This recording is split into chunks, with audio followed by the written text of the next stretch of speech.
The cute meter just went way up, just shot through the ceiling. We could do introductions, but there's going to be one person who steals the show, and that is 10-month-old Rebecca, who you're going to see pretty in pink with her mom, Allison Dayton, joining us, and Lee Stoiber, who we're going to call you the breastfeeding guru because you have a lot of initials after your name, and I don't know what most of them stand for, but the point is you are passionate about breastfeeding and working with moms to help them not only see through the process, but also negotiate. Sometimes you got to go back to work, and that can be tricky. August is a National Breastfeeding Month, and so we want to sort of go over what the rights are, maybe what are some of the new rights as well. But first, just Rebecca, you're doing so great. Good job. She's a good girl. She's having a good time. Yeah. So there's a lot of things women need to look out for when they go back to work, right? Yes. That's kind of it could be a minefield for them, right? And it most certainly is. I think initially it's important for mothers to prepare while they are still working to set something up at work for a room, a private room, something with a lock, maybe not a toilet in that space, something with a sink perhaps, so that they can wash their breastfeeding bottles and all the other things, their hands especially. Yeah. There's a law now, isn't there? There is a law in New York State. Yes. What does it afford women? Well, it's either paid or unpaid time given to every mother to be able to express breast milk for their babies. They don't even need to have a place to store it because there are freezer packs and things that they can bring along and store their milk safely.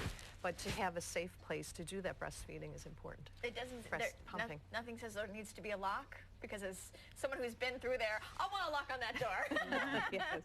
Well, I don't think it says a lock, but I tell them, make sure there is something, a chair against the door, or put your back against the door where you're sitting so that someone doesn't walk in on you. Because you need to be comfortable to be able to do this. I mean, this is a process that needs your body to be able to relax, and so you want to be relaxed too, right? Right, and Allison will tell you, she has experience with breast pumping, that it is a stressful process, that you don't want to have to worry who's coming in the door and who's looking over your shoulder. How was it for you when you went back to work? Well, for me, I'm still a stay-at-home mom with Rebecca, but I was able to, pumping is definitely more difficult. You really do need to be in a relaxed environment to be able to pump. And it was a priority for you, wasn't it? It was something you were like, I'm going to do this and I'm going to commit to it. Yeah, at the very beginning, it's very difficult. And I've always said, I had heard before, you really need to give it 2 weeks, because the first 2 weeks is some of the most difficult, especially for the mother.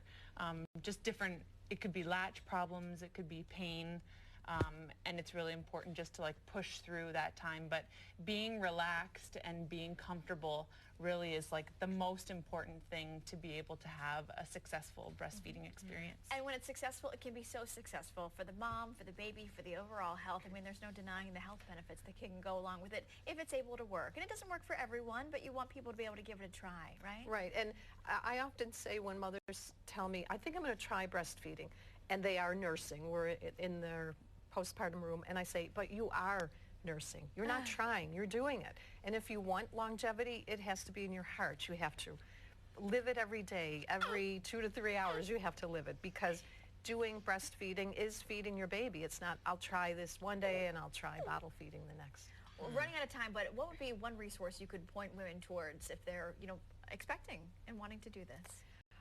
Resources, I believe prenatal class is very important. Many women think they can find this information online, and it is difficult. There's way too much out there.